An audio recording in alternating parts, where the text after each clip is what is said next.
Hello, my darlings. Good evening, good afternoon, good morning. I don't know what time it is where you're watching me from, but I thought I would bring you into my kitchen. We just went live a little while ago where we were making jello, and then I opened the package to make the dessert or the rice vermicelli, and then I found out that there is another packet of jello in there. So I didn't really need to buy a separate jello to make this thing. So now what I'm going to try to do is, since my earlier jello has already set, it took about 30 to 40 minutes to set at room temperature. I am now going to make a separate colored one, and then I'm going to layer it. So this is my first time making two colored jellos or a layered jello. I've never done that before. This is a halal jello, so if you don't like the jello brand and you prefer to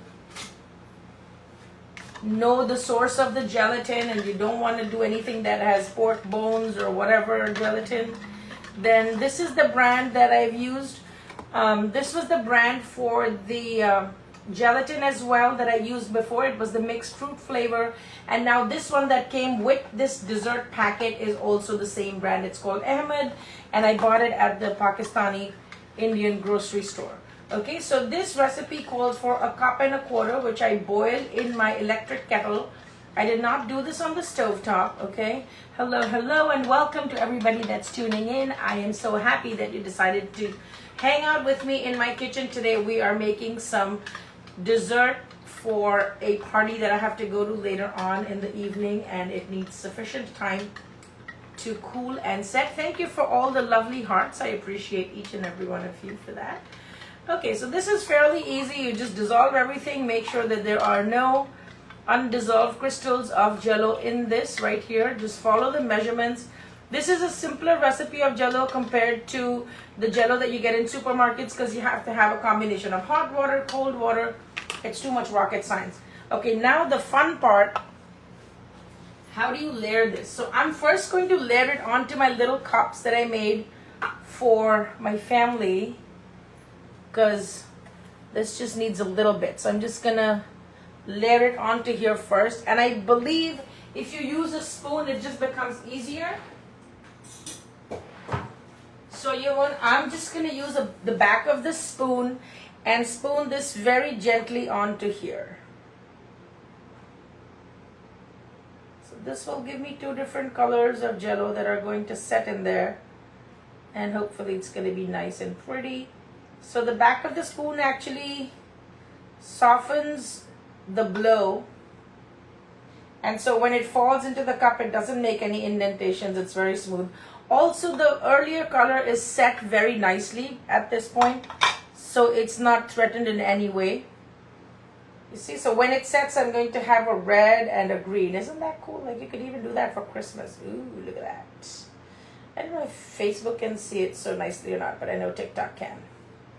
Okay, so this is what it's gonna look like. It's not Christmas, and it's totally unplanned. I didn't know that I was going to get a packet of jelly inside this dessert as well. I'll show you the other prep that I'm doing for this dessert, and I'll share some tips and tricks with you.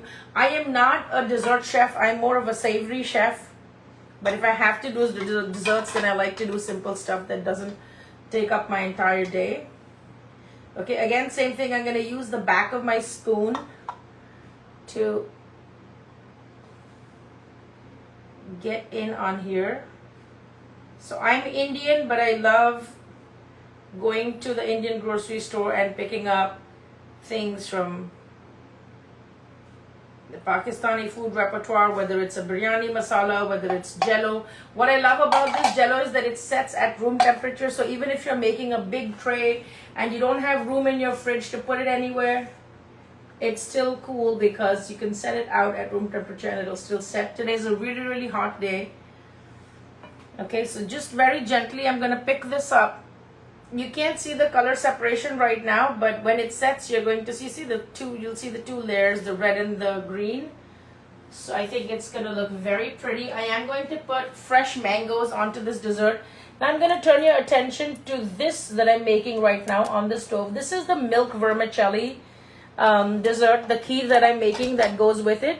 And trust me, I did not have to do any measuring. I didn't have to use my creativity. This is the package that I'm using. I'll show you the brand as well. I've used other things from this brand. It's called Ahmad. It's a halal brand and it's easily found. This is what it looks like.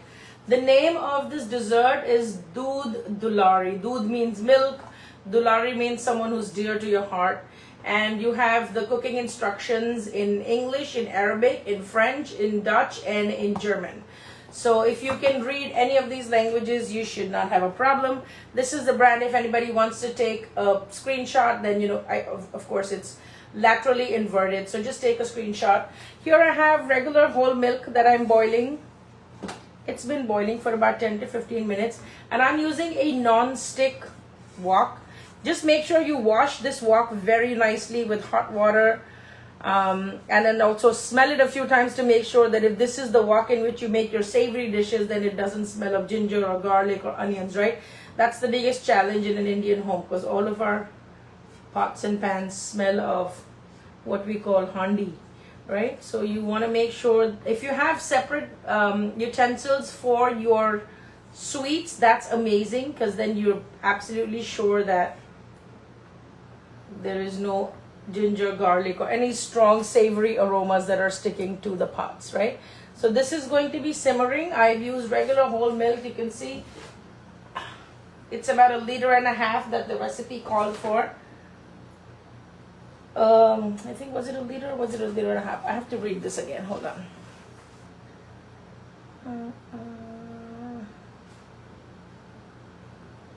1.5. So this is only 1 liter. I think I have to add 500 milliliters more. I'm using this cup. Okay. So it does take some time to come to the boil, and then once it does that, I guess we have to just add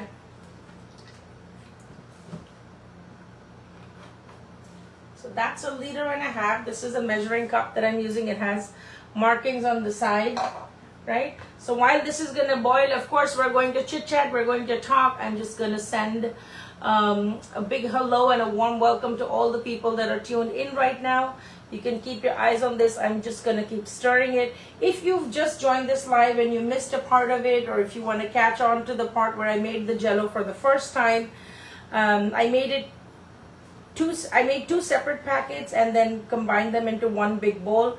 So I've done that in a previous live. You can catch that on my Facebook page through the Facebook lives. So that is kind of in store. Even if you're coming in from TikTok and you missed a little bit, definitely give this page a follow so that you don't miss my live videos when I come on next. I usually try to do very easy peasy Indian inspired everyday cooking to make your life easy, to encourage people to eat at home. I also teach Indian cooking online, so if you're looking to take a class, thank you Tarayam for the follow. I appreciate that. Hoops, Shelly, Azad, Brian, Reynoso, George, thank you. Poopy Nana, oh my god, what an interesting name. Christina, hello and welcome to the Queen's Curry Kitchen. Okay, so this is gonna come to the boil. I don't know how it would translate if you were vegan and if you kind of did this with almond milk or whatever. I think these pre-packaged things already have milk solids that come from cow's milk, so I really wouldn't know how it translates. But a very simple dessert to make, even if you are vegan, is to just use almond milk or whatever kind of milk you have, add a little sugar and add a little cardamom powder and vanilla to give it that flavor, and you can add some cornstarch mixed with cold water. You can stick it into the thing. It's going to give you a custard like consistency without eggs, and then you can top that with fruits. You can put your favorite ice creams on top. You can put jello, right? So jello is, if you're vegan also, you can try to make jello with agar. It's also sold as China grass. So you can find that in Asian supermarkets. I'm sure you can find that on Amazon as well. So if you're vegan, you have a couple of options. You can either use the agar or you can use the China grass. All of them do the same thing and give you jello, and it's not derived from any animal sources. If you're halal, you can go with the Ahmad brand. If you're from India, then a lot of the jellos and the custards will have a green dot on the packaging. So this package is from Pakistan, so it's not visibly stated anywhere whether this is vegetarian or suitable for vegetarians or not. But if you go to an Indian grocery store and you buy anything in a package, whether it's toothpaste, whether it's cheese, anything that you're going to be ingesting or eating or putting in your mouth or consuming, it will usually have a little green dot on the side to tell you that it's suitable for vegetarians. So if there's any egg derivatives, if there's any animal products that are going into that thing, it's not going to have the green dot. So that's the advantage if you ever shop in an Indian grocery store. I recently put out a video of an Indian grocery store haul and a walk through the grocery store. So if you missed that video, you can obviously catch it on my YouTube channel. Okay, so now this thing needs to just simmer for a few minutes. I hope you can still see it. What I'm going to do is, the advantage of using a non-stick pan is that when you see all of these things, right, you see this milk that gets deposited on the edges? This is actually where all of the cream is. So this is the clotted cream or the malai. And if I were to take a slotted spoon and show you. So making Indian sweets is highly technical. I am not a dessert chef, but Indian confections is like a whole different specialty. You see all of this?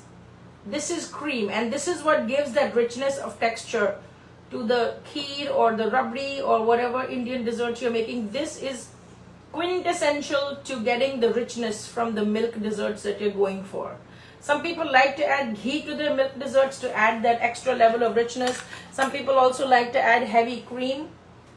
I'm not doing anything because I'm using whole milk. I think it pretty much has a lot of its rich, thick, clotted cream that comes to the top. You see that this is just from boiling. You see this film that is forming? This is the malai or the clotted cream. This is essential for getting that creamy texture in your desserts. Some people don't like it when it comes in their mouth because they have a texture issue. What you can do is you can let it cool, and then you can run it through the immersion blender and break up all of those clotted cream clots, and then blend it right into the milk like a smooth, almost like a lotion or a cream, like a body lotion consistency, right? So this is really essential to making your dessert taste really good. What you also have to do is, while this happens, if you're making something called a rabdi in which there is really no moisture and all of the milk is boiled down with sugar till it becomes nice and sweet and almost granular in texture, then you're going to take all of these and literally stick them to the side of your pan, right? Of course, it has to be a non-stick pan. You're going to take these as it boils up and boils up and makes these clots. You're going to take this and put it on the side of the pan. And then after the cooking process, when you're plating the dish, you're going to transfer this and you will scrape this and put this as a garnish of a top layer, right? So I'm not making a rabdi, I'm just making this dessert which almost has to be like a kheer. So the final plating is going to be the jelly. The final plating is going to be the jelly, the kheer. I'm also going to add some fresh mangoes or fruit cocktail. I don't know what I'm going to do, but yeah, one of these things is going to go there. So there's going to be many layers to this dessert. Okay, now that it's boiling, I am going to go in and add this whole packet just like it says. You can see it has some milk solids, it has sugar. You can also see it has the basil seeds. Right, these are sweet basil seeds. They look like chia seeds, but they're not actually chia seeds. And they have a little bit of a gummy kind of a texture. So just, oh my God, it has a nice aroma of roses. So it's almost very aromatic. It has little colored vermicelli. I'll just give it a stir and show you. Also make sure no matter how much you have to stir the milk inside a non-stick pan, do not use any of these things, because it's really going to mess up your pan forever. Still stick with the silicone spatula. Give this a good stir so all of the sugars, the milk solids can all dissolve. And we are going to cook this for about 10 minutes. And then we'll transfer it into a bowl and then allow it to cool in the refrigerator. The final assembly will happen just before serving. So I'm going to take this to my party in different separate boxes or whatever, and then before serving I will assemble everything, right? So this is going to simmer up. It's so aromatic. It has a hint of rose. I don't think it needs any cardamom powder, but I'll still add a little bit just because I like my desserts to be more cardamom-ish and not so rose flavored, because I find it very perfumey. So you see, I'm scraping the sides and I'm adding it back into whatever is simmering. You see all of these scrapings? This is actually cream. This is the thing that gives it great texture, right? So you don't want to skimp on that. You want to save every single bit of milk that is adhering to the edges, and you're going to keep stirring this. So Indian confections, just like French pastry, is a lot of patience, a lot of technique, a lot of science, a lot of skill of a different kind, right? Of course, I'm not denying that savories don't need skill, but it's just a different kind of chemistry that you need to know. You have to be very knowledgeable about the milk, the cooking temperature, how it hardens, how it thickens, how it dries. It's like a whole different science, all right? Well, thank you to all the people that are sending hearts. I really appreciate that. That's really sweet of you. Thank you so much. Maybe tomorrow I will come on the live and I'll show you how to make yogurt from milk in your home, right? From fresh cultures. So if you want to join me tomorrow, be ready with a gallon of milk and a little container of Greek yogurt. Just get like the unflavored Greek yogurt from the supermarket. Just get one little bowl and that should do it. I'll be back tomorrow and I'll show you how to make yogurt at home. It's the best yogurt ever. It tastes really good and it's legit. All of the probiotics are in there because you're not adding any preservatives to it, and it sets really well in your fridge. So that's something I'm going to show you. Let me know if you want to watch anything or you want me to make something on the live that you'd like to learn, which is related to Indian cooking primarily in general. It could be a vegetarian recipe, it could be a chicken recipe, it could be something that you like from your favorite Indian takeout place but you don't know how to make it. So any of those things, if those are the things that you'd like to learn, send me a DM or drop it in the comments below. Check out some of the videos on my YouTube page, on my TikTok page, and on my Facebook. There's a lot of information, a lot of free videos in real time that you can see, like how long does it really take to caramelize all those onions and all that good stuff, right?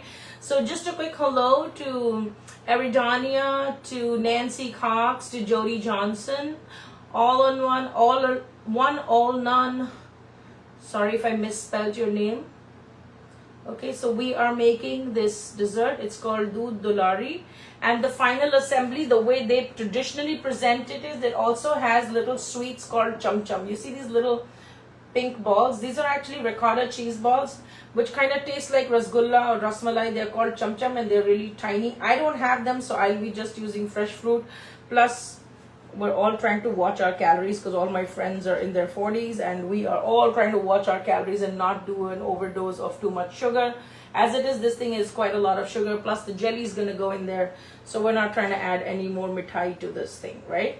So if you're looking for an easy dessert that you want to do for your family, you can literally do this in your Instant Pot. I'm doing it on the live on a pan so that I can show you what it is.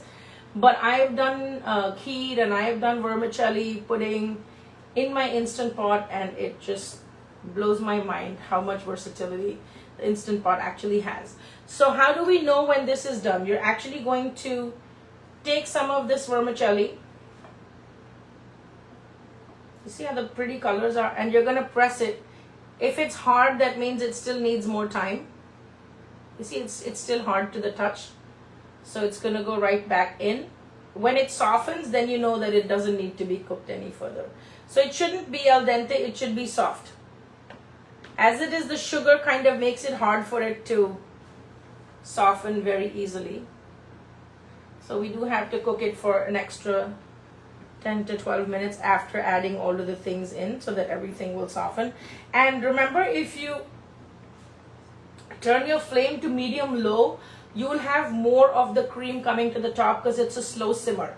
If you have it on full flame like I do right now, you will not have that much of a cream while it's boiling because you're going to have to constantly keep working the milk. Okay, so these are just some tips that I follow and I hope you can follow too. If you'd like to take a class with me, I have a website that's listed. It's queenscurrykitchen.com. You can take an online class with me. We have classes for beginners, intermediate, and advanced. So whether you're someone who's going away to college and you need to cook some recipes on the Instant Pot in your dorm, whether you're a new bride who is going to be responsible for feeding her husband and you don't know where to start, if you're a non-Indian marrying an Indian guy, or if you're a non-Indian girl marrying an Indian guy, if you're an Indian girl marrying a non-Indian guy, but you want to familiarize him with the taste of homemade food, and maybe you don't live near your family and you miss your mom's cooking, definitely consider taking a class with me. If you're new to vegetarian food and you're running out of options and you want to learn how to cook more flavorful food, reach out to me. I have classes, I have ebooks, I have spice blends, I have masala boxes. Everything is on my website, queenscurrykitchen.com. If you go over to the website right now, there is a free chana masala recipe download that you can have. It's queenscurrykitchen.com, QueensCurryKitchen, Queens Curry Kitchen. I live in Queens. I make curry in my kitchen. Well, today I'm not making curry. I'm making this beautiful dessert for you. But that's what the website is. You can head over there, you can check out the ebooks, you can check out all the classes and see if there's anything that speaks to you that you would like to explore in your culinary journey. I also have spices and spice blends. I have a chai masala blend, so whatever you want to do to make your journey into Indian food easier, that is laid out for you right over there. And if you've never tried Indian food, you want to try to break the ice with Indian food, you can always download the chana masala recipe. It's made with 3 or 4 ingredients which are easily available in all supermarkets, and you can start there to understand how much of Indian flavors you are able to adapt and like. I swear it's not going to be something that you'll be sorry for.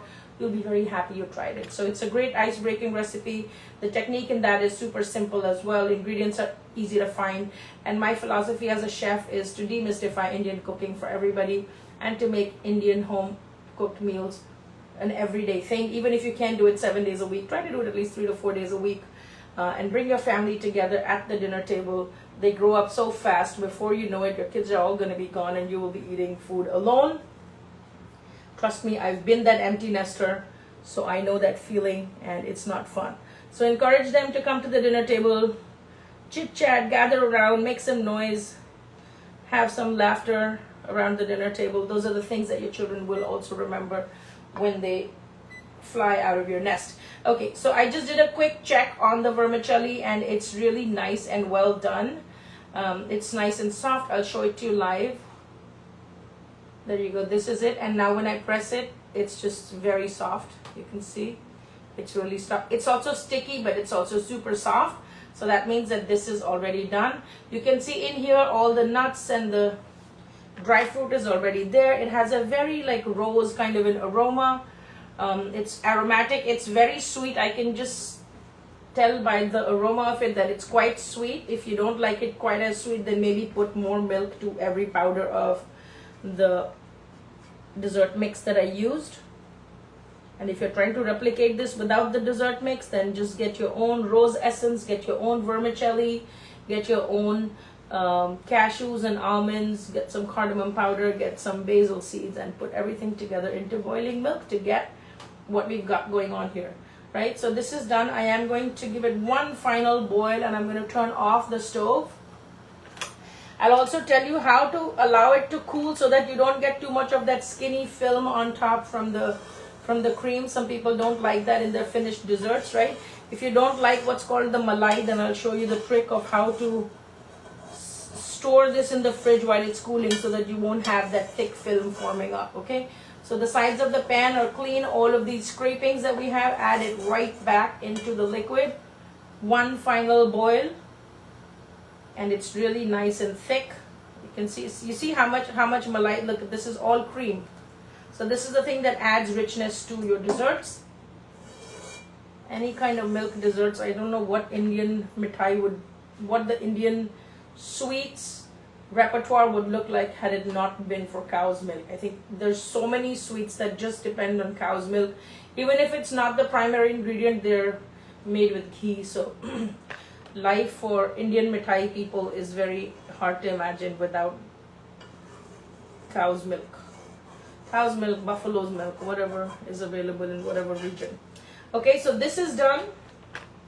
I am going to transfer this into another bowl. I will remove this from the hot stove. Also remember, when you're done cooking, remove your things away from the grates of the stove, because then otherwise it continues to cook. So if you're trying to halt the cooking process, move it away from the grates of your stove so that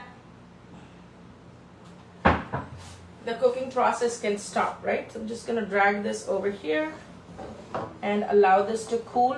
I'll show you a neat trick as to how you should cool this thing so that there is no thick film that's formed on top. If you don't like malai, I don't know how many people familiar with Indian food or how many people that speak Hindi. If you speak Hindi and you know what the word malai means, which means cream, drop it in the comments below and let me know you know what malai means. And it's like that thick layer of thick layer of clotted cream that comes on the top of milky desserts. That's called malai.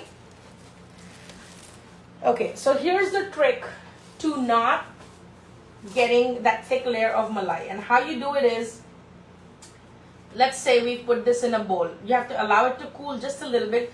You're going to put it in a bowl to set it into the fridge. And just before you do that, you are going to take the film. You know what, let me just do a demonstration so that no one is kind of left guessing. What should I put it in? Maybe into this. Okay. I'll just do it on a smaller scale so you can see what I'm talking about, right? So let's say this is the bowl in which you're going to put it in the fridge to set. This is not going to be thick like pudding or anything. It's going to be quite runny, but we do have to let it cool in the fridge, right? So you're going to take it, you're going to scoop it onto here. You can see the milk to the vermicelli ratio is pretty good. It's more milky than vermicelli, so there is enough room to weave in the fruits and to weave in the mangoes and whatever else you got going on. Do not add any fruits or jello to hot kheer because it's going to get totally messed up when you put it in the fridge. Okay, just hypothetically, let's just presume that this is the bowl that is full and you're trying to put this in the fridge so that your dessert can cool. Okay, I'm just going to make some room here so I could show you better. Okay. So presuming this is what we are trying to put in the fridge. Now, if you just left it like this, it's going to have a very thick film of malai on top, which is going to be the cream. If you want to avoid this, and this is for any dessert that's made with milk, you're going to take cling wrap and you're going to put it, I'm going to have to cut it. Just take cling wrap, which is just a little bit bigger than the size of the bowl, right? And instead of putting it like this, you're going to take the cling wrap and put it right next to the surface of the liquid, like this. So just take, I have to trim it more. I was hoping to do it for a bigger bowl, so I guess that didn't happen, which means I have to trim it. Okay, so whenever you have, and let's say this is up to here, so you're just going to put it right here and make sure the film touches the surface of your custard or your dessert or whatever it is that you've made. Make sure it touches the surface on all sides, right? You see this, like how the cling wrap is touching the surface on all sides. So the formation of the thick clotted cream happens because the air touches the milk, and so that's what forms the cream. When you put cling wrap on the surface of the dessert or the surface of the kheer, it's going to prevent the air from touching it, so it's not going to make any thick clots of cream. When you are done and it's set in the fridge and you take it out after a few hours, just gently peel this away and there will be no malai or no clotted cream chunks on top of this thing, and you can break it up and you can zhuzh it, you can mix it up and do whatever you want. Okay, so that's the trick. If you don't like the way malai or the cream forms on your milk desserts, then just attach food safe cling wrap onto the surface itself, not over the bowl but actually on the liquid surface, to prevent the formation of those big chunks of clotted cream. I've brought this back over here, and you can see in the few minutes that I took just to talk to you, you can see this layer, this film of cream is already forming. Can you see this? All of these wrinkly things, this is the cream that's already forming.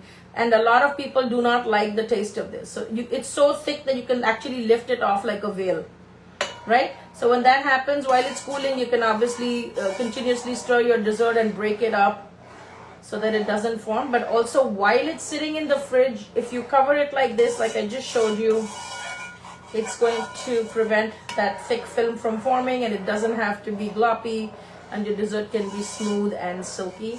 If this dessert was just milk and it didn't have any of these things in it, I would probably strain it before serving or something.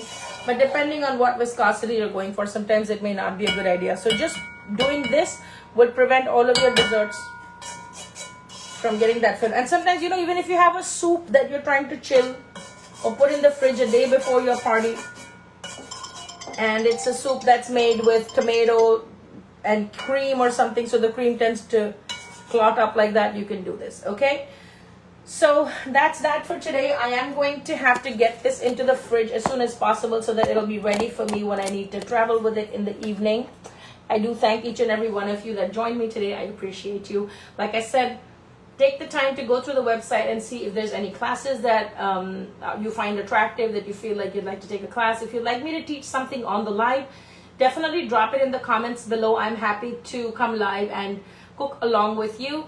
If you'd like to get any of the ebooks, all the information is on there. And if you want to get the free chana masala recipe download, that's on there too. Until next time, be blissful and flavorful, and don't forget that you are never too busy to make a quick home cooked meal for you and your family. Families that dine together shine together. Be blissful and flavorful. I will see you in the next video real soon. Until then, goodbye and God bless.